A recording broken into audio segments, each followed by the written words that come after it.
আসসালামু আলাইকুম। মুই রোকেয়া কুকস থেকে রোকেয়া কতিসম। মুই আজকে কাসকি মাছের শুটকি আর টমেটো দিয়ে তোমার ঘরে একখান রান্না দেখাম। কাসকি মাছগুলো ভাজি নিনু, ধুয়ে নিনু গরম পানি দিয়ে, যে আদা রসুন পিঁয়াজ একটা টমেটো কিউব করে কাটি নিছম।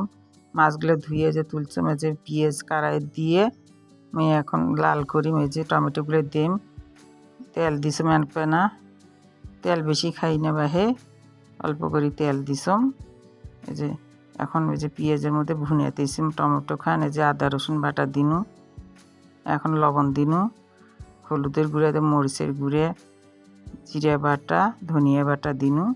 এনে পানি আর কাঁচামরিচ দিয়ে ভালো করে কষে মজে নেমে করে, না কষালে মজা লাগবে না, আদা রসুনের গন্ধগুলো বাড়াবে, একটু ভালো করে কষিয়ে নেওয়া লাগবে।